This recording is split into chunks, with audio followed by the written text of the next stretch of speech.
Alright, hey guys, I hope you can hear me okay. So today I'm gonna attempt for the third time getting some notes for chapter 3. Hopefully, this goes through. The last two times where I tried uploading things, YouTube didn't seem to be cooperating with me.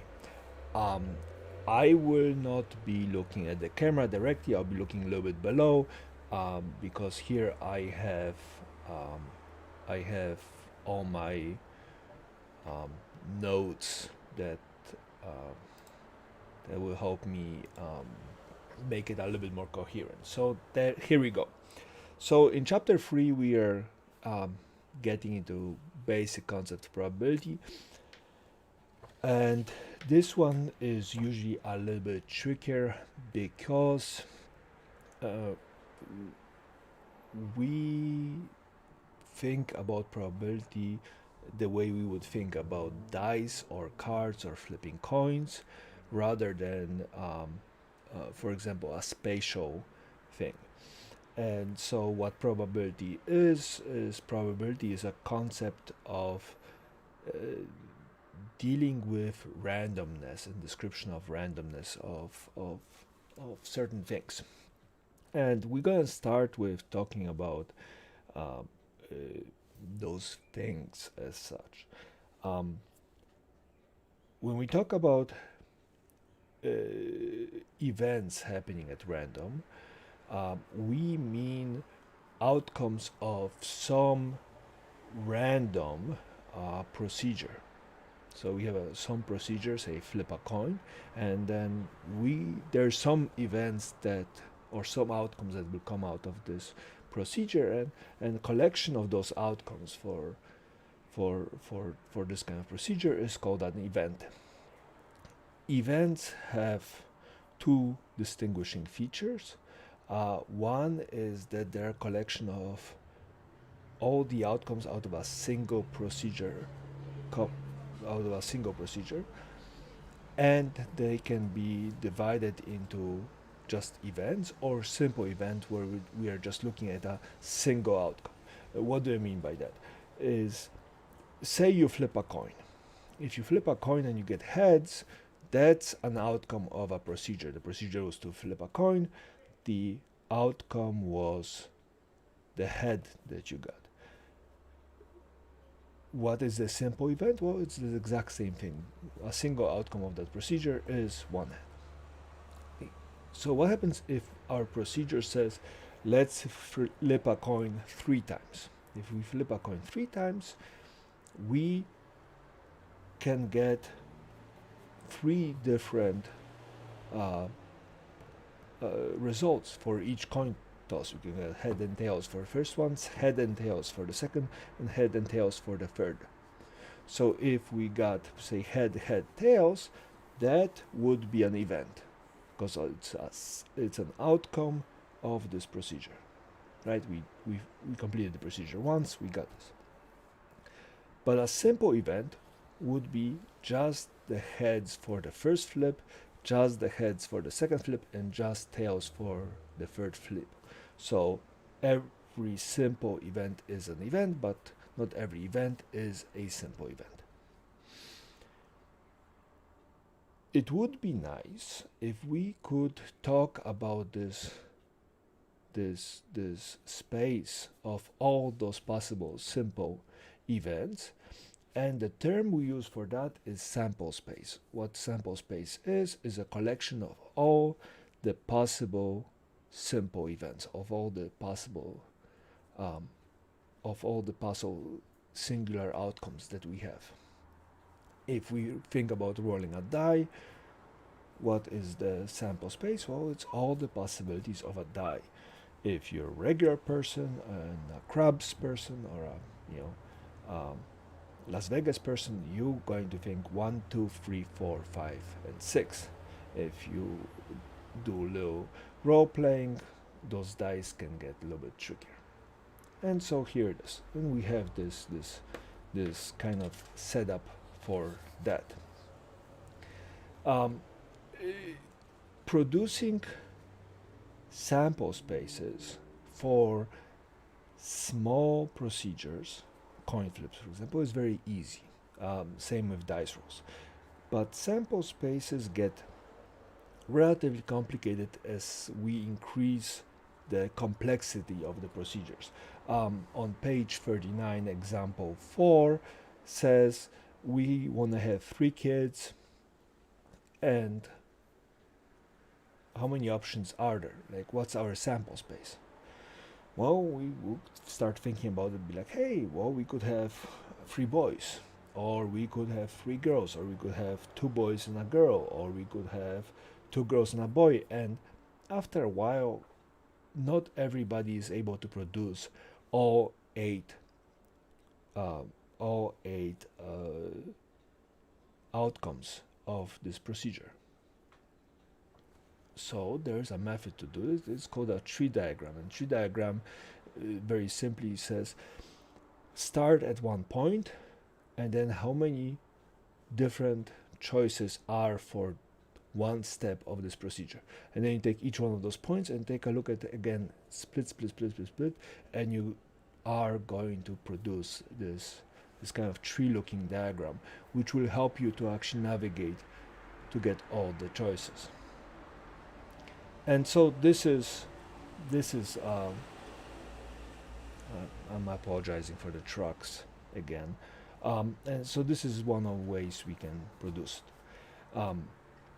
Now, it's not talked about very much in the text, but I figure it's important to mention that we consider there to be 3 types of probabilities in use. The first probability we can talk about is probability which is called observed probability or empirical probability. It's the probability that you see on sports cards, right? If you have somebody playing baseball, there's a little hitting average on the bottom. And how do you get this hitting average? Well, we see how many times that person swung the bat and how many times they actually hit the ball. You can do the same thing with probability of getting a ticket for speeding. How many times did you speed and how many times did you get a ticket? Well, that would be don't speed, but that would be a way to produce observed probability. It's the number of times the event A or E has occurred divided by how many times the procedure has been repeated. Second type of probability we usually encounter, and this is the one that is mostly prevalent in chapter 3, is the probability called classical or theoretical probability. And this probability talks about probability for procedures in which we generate outcomes by chance. Say rolling a fair die. Rolling a fair die, each side has a probability of happening that is classical, theoretical in part. So the way we think of it, the probability of an event E happening is the number of ways E can happen divided by all the possible outcomes. So for example, in the case of a rolling a die, if I want to roll a 2, how many 2s are on our die versus how many sides they are. If you have 6-sided dice, regular dice, there's only one side with 2 dots, and there's altogether 6 sides, so the probability would be 1 out of 6. If you have a coin, there's only 1 heads on 2 sides, 1/2. This is easy for constructs like dice and coins, deck of cards. This gets very, very problematic for people, for example. If I wanted to apply classical probability to, say, a quarterback, how do I do it? I would have to know a lot of information about this person. Well, we need to know all the information about this person to be able to predict how many times he can throw a perfect pass versus how many times he can screw up. In all fairness, that is impossible to do. Even though we are getting very good at predicting some of those parameters, AI is being fantastic about it. We are still not there yet. Uh, there is something to be said um, about what happens if we repeat this kind of experiment a lot using observed probabilities. Can we get classical? And we will talk about this a little later. And the third probability, which is not talked about, is subjective probability. That's probability that is unfortunately practiced by our government, where they say, hey, this is the best educated guess. No science, no data, we're just going to guess. And again, in some cases, that makes sense. So, for example, when a doctor says, hey, if you don't quit smoking, your chances of dying are increased by 25%, that's an educated guess. There is some data to be held about it, there's some experience parts, but it's an educated guess. Now, again, with doctors, they rely heavily on observed probability of similar cases. So we can make another example. The chances that uh, pigeons are going to poop on your car when you park at the store. 10%? How do you know? I mean, have you parked there every day for the past 20 years? Do you have some data about the pigeons? Do you know something, right? It's a subjective probability.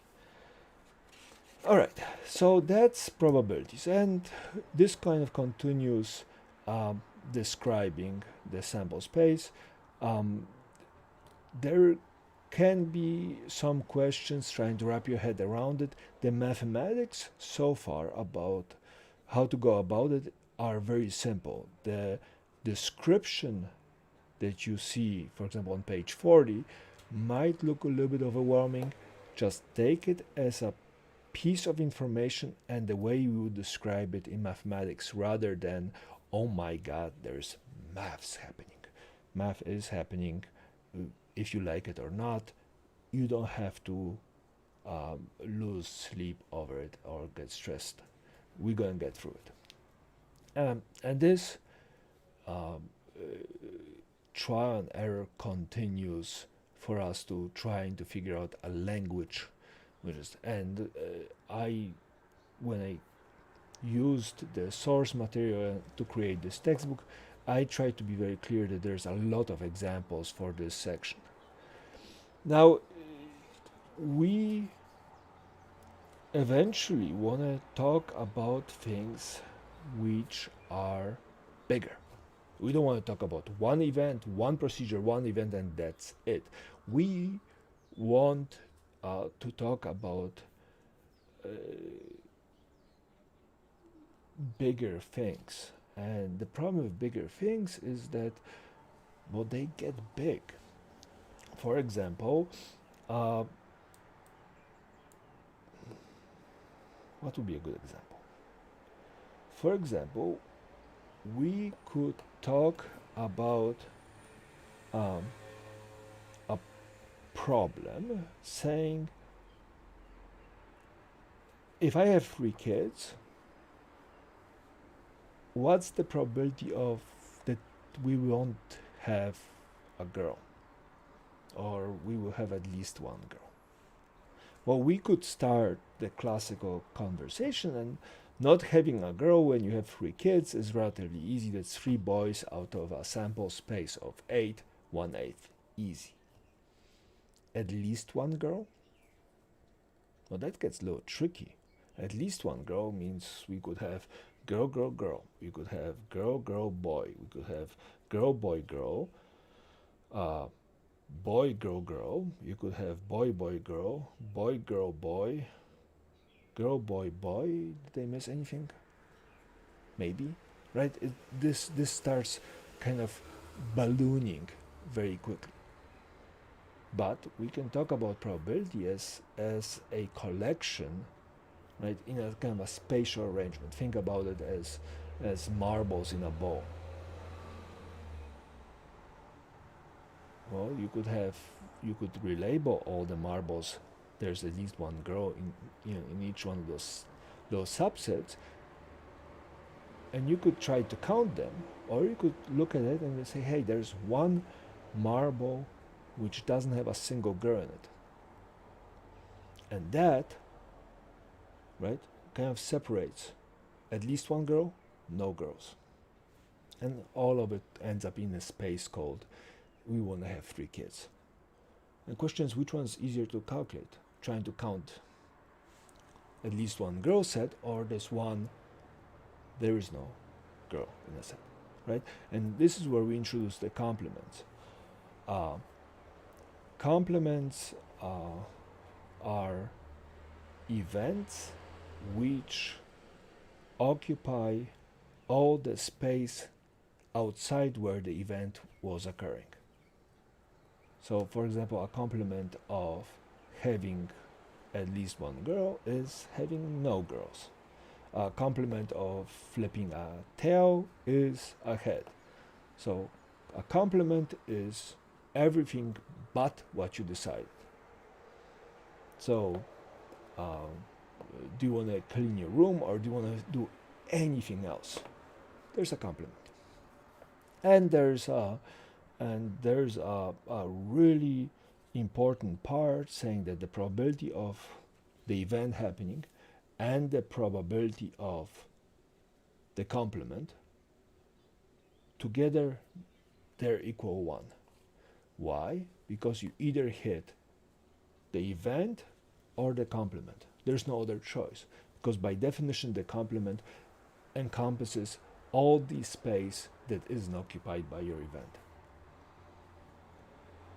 Alright, we're gonna work on that. I see a mistake on page 42. I will be correcting that. The complements should be denoted as A bar and not AC. Some textbooks prefer A superscript C. I prefer A bar. I'm gonna have to adjust that, so heads up. Alright, so that's complement, and the way we can look at it in a way that makes sense to us is to use something called Venn diagrams, and they show up here and there. Usually it's a box with a circle, and the way we would think about it in case of a box and a circle,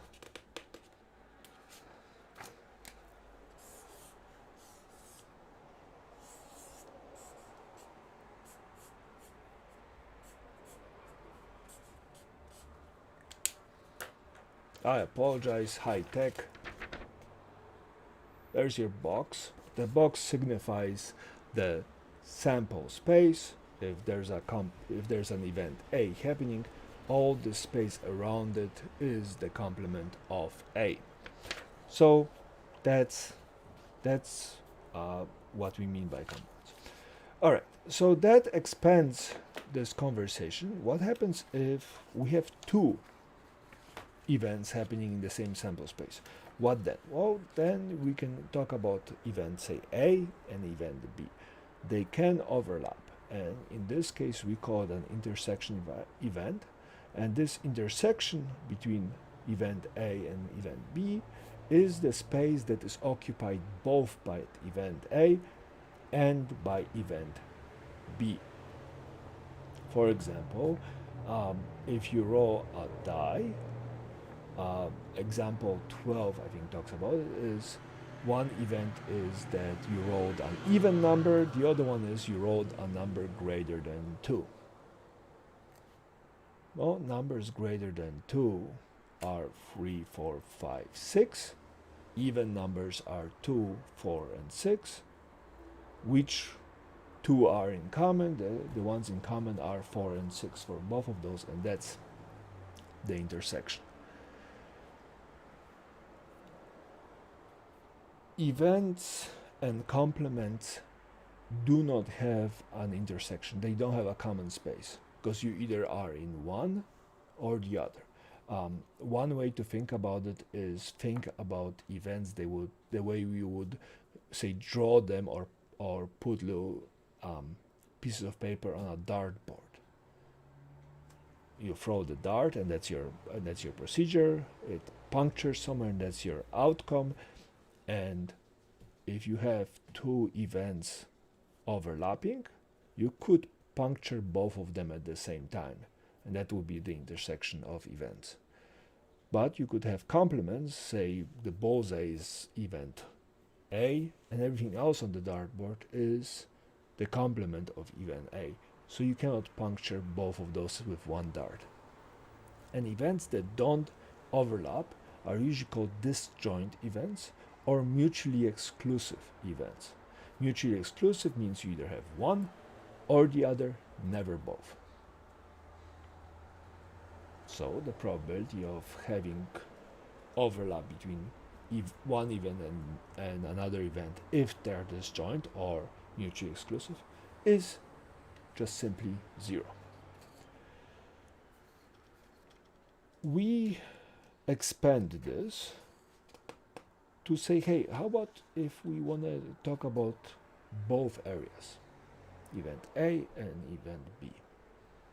If we connect those events, overlay them one on top of each other, and we say, hey, what's the probability of A and B, right? And this whole kind of a big monster.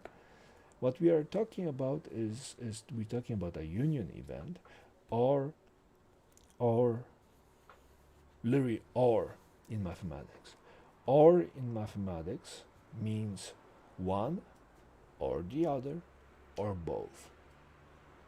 So if we have, for example, the picture on page 47, figure 3.5, where you have two circles overlapping, a union event would say either we look what's under the circle A, and we include that, or we look at what under circle B, and we add that together, or we look at what's under A and B, and we add that as well. So we kind of combine all of it. Now here's the problem we run into. Consider the following problem we have, for example, in a real life classroom rather than online. Say I give bonus points for everybody who came wearing orange, and then I give bonus points to everybody who wore glasses. Are events wear orange and glasses mutually exclusive? They're not. Is there a chance somebody in the class would have an orange scarf and glasses? Yes. Which means that they would get twice as many bonus points. Would that be fair? Well, no, because for some reason, when I was designing the categories, you end up having an overlap between two of those categories. This problem is being taught to little kids when you have this magical box and circles go to circles and only to circles, squares goes through a square hole, and triangles go through a triangular hole. All three of them supposed to be mutually exclusive. When I was a kid, I got one of those toys. Unfortunately, mine wasn't very well designed, and the triangles went through the square hole, the squares went through the round hole, and the round objects went only through the round hole. And that was it. And I started moving things around, and the teacher looked at me like you're doing it wrong. I'm like, but it fits, right? So when we have things that are not mutually exclusive, you run into the problem of having overlap. Well, because it's one or the other or both. So if one and the other are overlapping, then we already counted the middle part twice, right? Once for one, once for the other. And this produces the additional rule you can see on page 48, where we remove their intersection between A and B, right? So probability of A or B equals to probability of A plus probability of D plus probability of B minus probability of A and B happening at the same time. And this is useful, and there's some problems that require you to approach it that way. Again, let's think about the expansion of that. Let's consider the following. Let's consider it, a union between an event and its complement. So probability of A or probability of complement of A equals what? Well, that equals to probability of A plus probability of the complement of A minus probability of A and B happening at the same time of the intersection of A and B.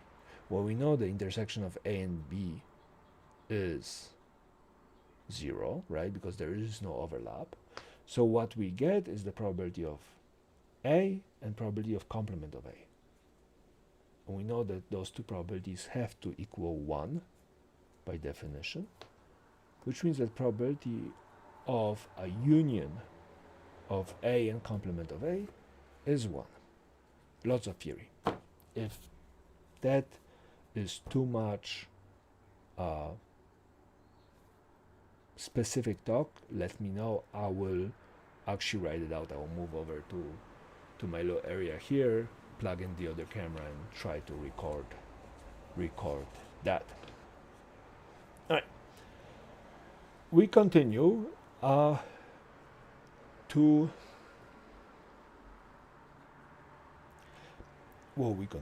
we expand this conversation to what happens if we are not talking about events happening at the same time. What happens if we are talking about events one after another, right? What happens if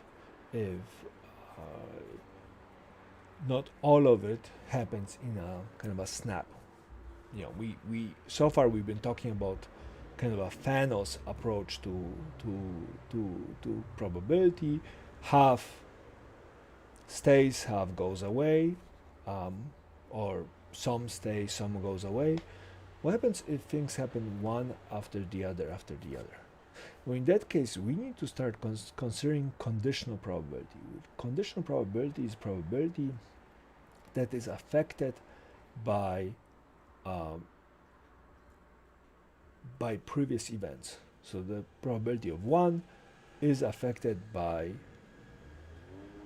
probability of another. You have the definition on page 31 if you're following, and so P of A vertical line B close parentheses is read the following: probability of A given that B has already occurred. For example, probability of getting divorced given that you have cheated, which is very different from probability of cheating given that you're getting a divorce. Those two things aren't equal, so it matters which one comes first, which one comes second. And one has to be relatively careful about it. And so when we talk about conditional probability, we start realizing that not everything is connected. A lot of things are, cheating and divorce for sure, ordering pizza and getting pizza on time, yes, but skipping metaphysical globalistic views, a butterfly in, say, Philippines flapping its wings and me getting a cough, not exactly connected, which means that the butterfly flapping its wings and me coughing seem independent. And what does that mean? It means that if event A and B are independent, that means B is not affecting A and A is not affecting B, which means that the probability that that uh, say of B happening given that A happened is just probability of B happening. If cheating and divorce were independent events, then the probability of getting a divorce given that you have cheated is just probability of getting a divorce because they're independent.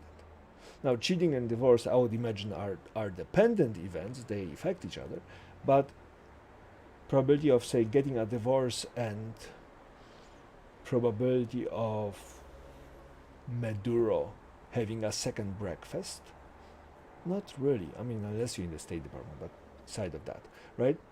So, what's the probability of getting a divorce given that Maduro had a second breakfast? Well, it's just probability of getting a divorce. The Maduro event is not affecting the divorce thing. And so for independent events, we remove a certain aspect from the conversation. And so what we want to look at is we want to look at intersection of events how do I say it? If we consider expansion of our thinking from event A and then event B happening, right? So event A happens first and then event B happens. What we are really saying is we're looking at probability of event A happened because this was the first event that happened, and then we're looking at probability of event B happening given that A already happened. I will say again, if we're looking at probability of multiple events happening one after the other, then the probability of the second event is affected by probability of the first event. Right? Second event happens given that the first event had some influence, and this kind of setup gives us a lot more ability to consider the world.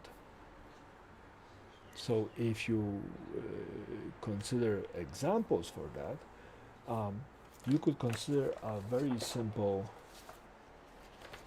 I should have,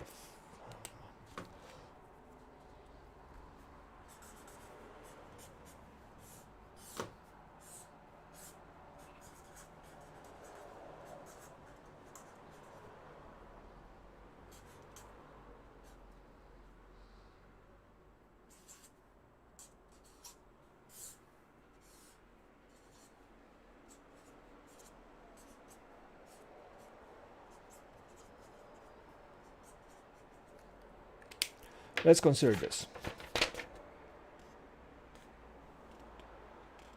Alright, so we have a table, male, female, given blue pajamas, given pink pajamas at birth at a hospital.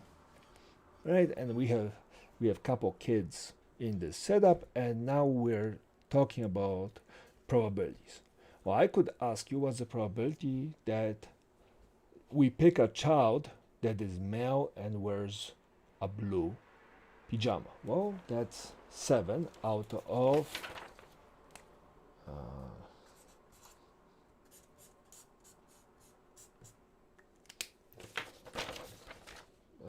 they do it right. 7 out of 13. I cannot add. So that's 7 out of 13 kids.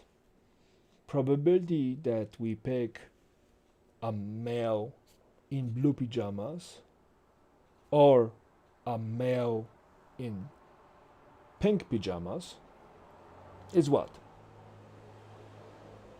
Well, it's 7 plus 1, so 8, divided by 13. What's the probability we're going to pick a kid that wears blue pajamas or a male that wears or a male? Well, blue pajamas is 7, male is 8, but there's a double count right here of 7, so we have to remove that. And oh, that sucks. Hang on, let's see if we can fix that.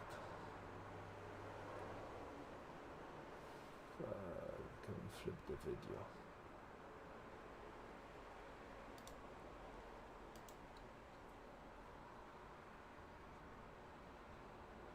Flip horizontal.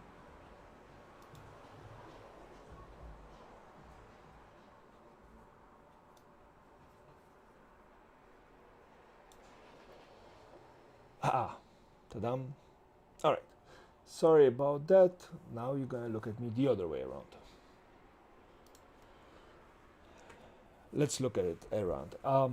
If we are considering the union of blue and male, if you consider the union of blue and male, there's 7 kids that are wearing blue pajamas. There's 8 kids that are wearing male that are male. So that's 8 plus 7.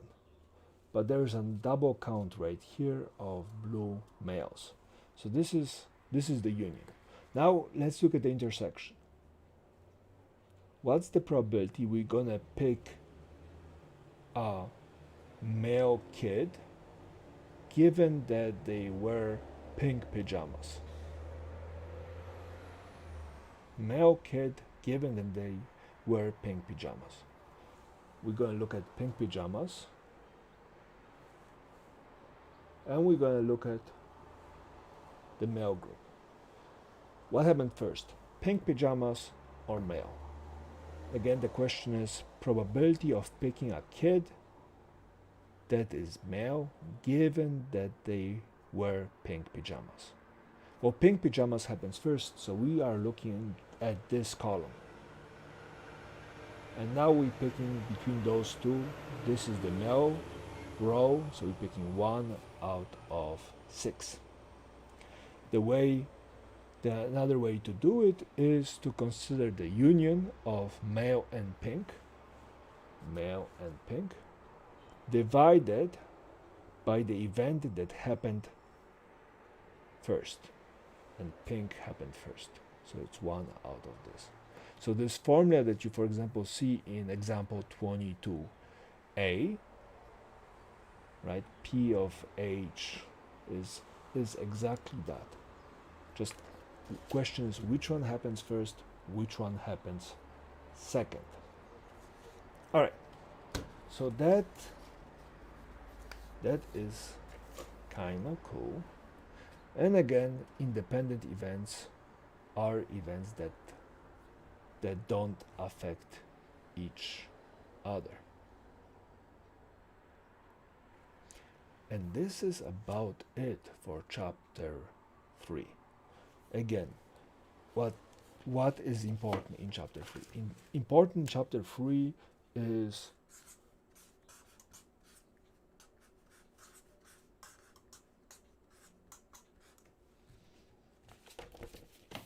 this. Probability of an event plus probability of its complement equals to 1. It always happens, right? And we need to know what the complements are and how we approach it. Then is the probability of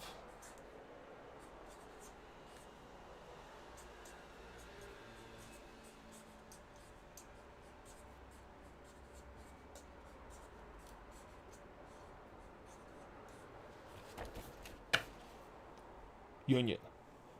Probability of A or B equals probability of A plus probability of B minus probability of A and B. Now, with the union, what we need to understand is that we are talking about events that are happening at the same time, right? You come in, you scoop, and you scoop all of it at the same time. Where if we are considering the multiplication rule, we are considering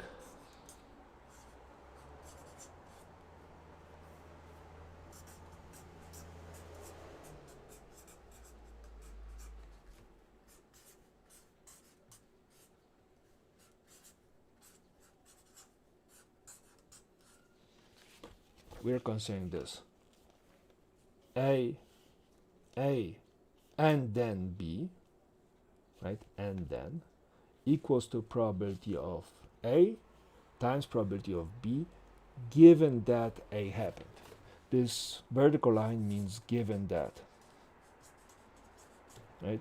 And again, we don't care if A happened or not, but we know A is affecting. So right here we have probability of A happening, and then we talk about this conditional probability where we assume A happened, and then we're looking what the effect on B is.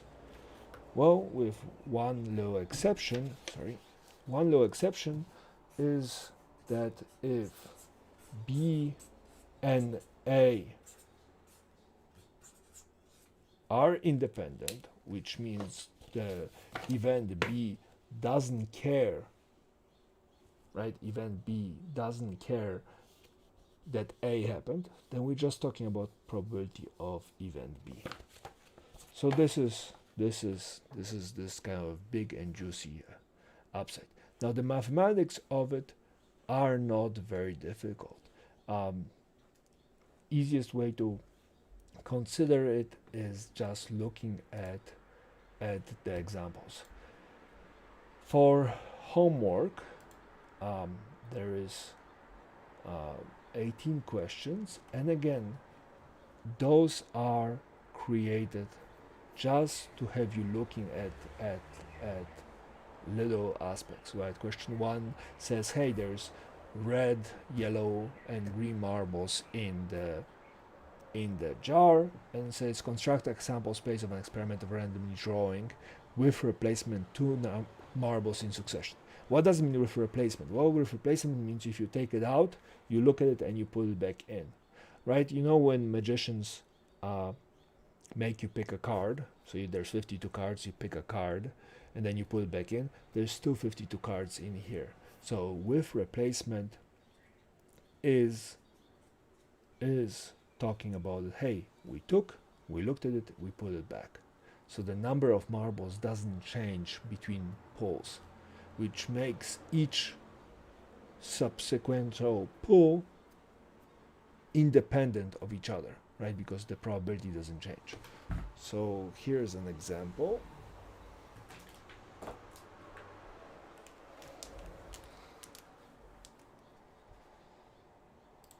If you consider 4 markers,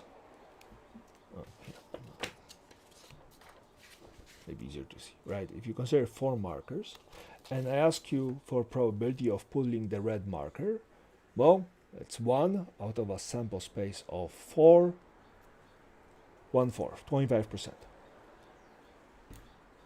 But if I pulled 1 marker out, probability changes. So without replacement, looks like this. That's without replacement. And now probability of pulling a red marker is, well, 1 out of 3, so 33%. Or I pulled the red marker. What's the probability of pulling a red marker? 0, right? So when we are saying with replacement, we mean we putting things back. So the probabilities overall don't change. So that's question 1. Question 2 says, list the outcomes that comprise each of the following events. Well, no yellow marbles and so on and so forth. What you need to do is you just need to think about pulling 2 marbles with replacement. So you pull 1, then you pull the other. Now, doesn't matter that there's 8 marbles of red, yellow, and green? No, it doesn't. because there's the same amount of each one of them, so the proportions are maintained. So question 2 is just, hey, let's pull and let's see what we have. And again, a tree diagram works pretty well for that. Question 3. Assuming that each outcome is equally likely, find the probability of each event in exercise 2. If you have a tree diagram, that becomes really easy. Just hit. Alright, question 4. We have a sample space, we have 2 events, and the probability of some of those outcomes are given in a table. And here we have probability of event Q is a question mark. You're just going to have to calculate it. Mind you that your sample space accounts for all the outcomes. So there's a 100% probability you're going to hit one of them. That should help you calculate. Again, 100% is 1, right? 1 and 100% are the same thing. So determine probability of Q, that should be relatively easy, and then probability of U and V. And again, here we're talking about unions, so that's doable. Question 5. Again, I consider longer questions that would take you longer to do. Bonus questions, I'm very happy if you do them. If you don't, I'm equally happy. The bonus questions don't affect your chances of getting good grades. Bonus questions just help. If they don't impact you negatively if you don't do it, they don't impact you positively if you do it, but they make me happy. So if there's other problems, I usually look at those like, hey, you got most of those, but you missed some other questions. I'm okay with that. So sample space that describes all 3 children families according to genders of children, blah, blah, blah. Identify the outcomes that comprise each event, and again, you draw a tree and that or a sample space for that, and that should be relatively easy. Question 6, for a sample space A, B, C, D, identify complement of each. Well, complements is what? Well, complements is every outcome that doesn't happen in the event we want. So if we had a coin toss, the complement of tossing a head is a tail. If we had a die, the complement of rolling a 2 is 1, 3, 4, 5, and 6. Everything but 2. So question 6 should be relatively straightforward. Question 7. Confirm that probability in a two-way table contingency add up to 1. Why? Well, we need to make sure that we accounted for everything. If there are probabilities missing out of the set, the table is incomplete. If there's a small discrepancy, it's usually due to rounding.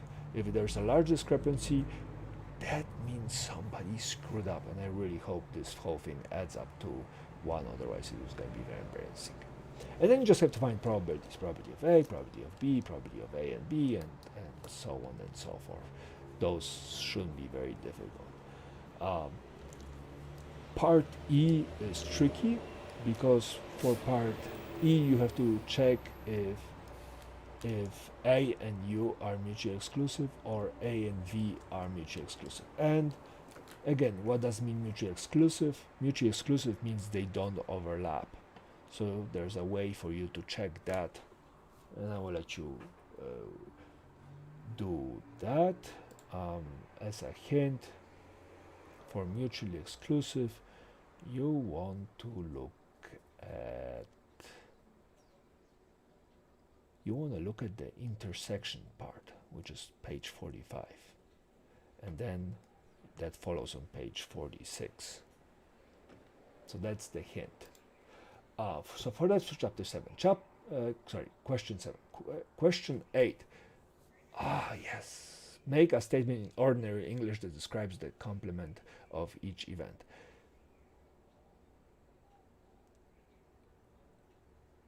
The trouble with statistics is, in my couple years of experience teaching this class, is always English to math, math to English. The actual calculations everybody can do, plus we have fancy calculators, and that's that's very doable otherwise. So that's doable. Now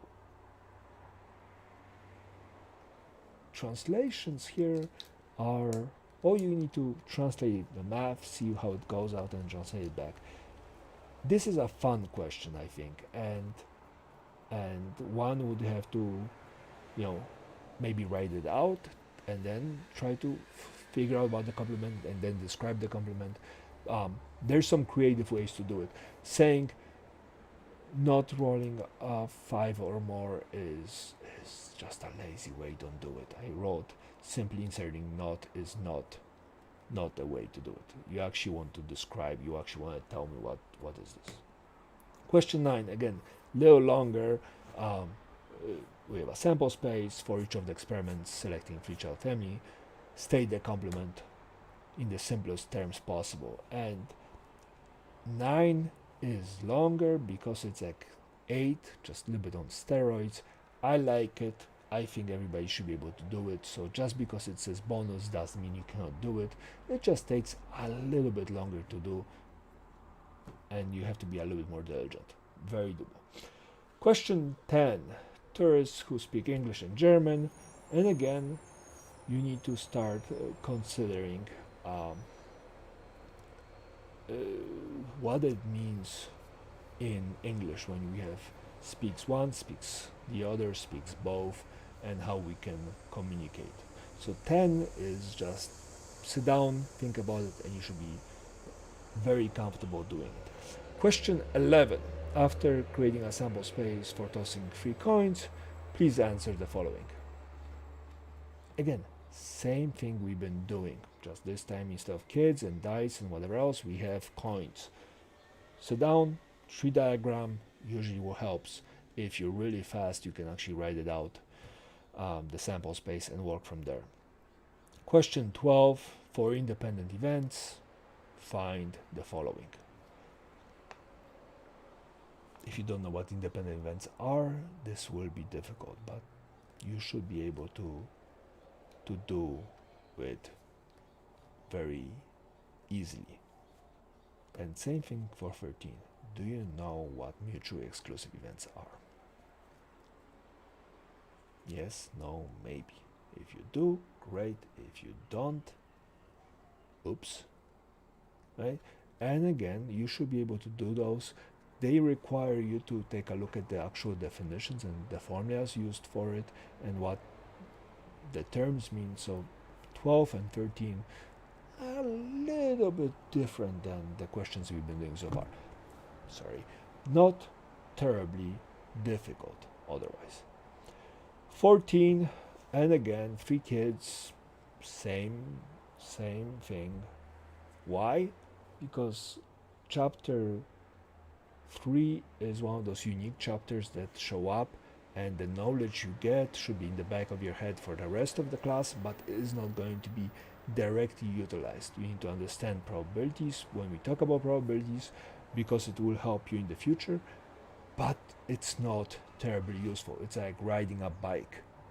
Once you learn how to ride a bike, you have it in the back of your head, things make sense to you. Or driving a car, right? You don't have to drive for the rest of your life. Great, but it's always nice to know this. So it's always nice to know the street signs, even if you're not actively driving, right? Question 15. Question 15 is again one of those questions that requires you to just read and see what is pointed there, and we just talked about it right before we started talking about the homework problems. And again, if you get stuck on something, post it up and let's see if we can help. Especially questions like part D might give you some troubles. I don't expect anybody to have major problems with it, but if you do, just hit me up or post it on Piazza and let's see if we can figure it out. So far, I think I have responded to every single question posted in a relatively fast manner, so I think we're going to be good. Question 16. Well, now we're talking about sensitivity of drugs and detection. Although it looks very similar to the German English question, it has a slightly different approach, so it will require you a little bit more finesse. Again, not very difficult. If you know what the definitions are, you should be able to finagle it. One easy way to start it is write it out mathematically and see if it makes sense of what you wrote. Question 17. Well, if you solved question 13, question 17 should be doable. 13 and 17 are the same question, just one has numbers, one doesn't. So that's that. For 17, you probably need to put like a sentence there of some sort, or maybe an equation, or maybe something there. For what reasons? You know, one things one word answers are usually not a great idea. My rule of thumb is if it sounds like it came from a back of a cereal box, it's probably not a correct answer. You probably want a little bit more than that. And then again, I know some of you like to write essays. This is not a writing intensive class. Keep it short and sweet. Um, if it takes you longer than 3 or 4 sentences, it's probably too long. So just a heads up. And then question 18.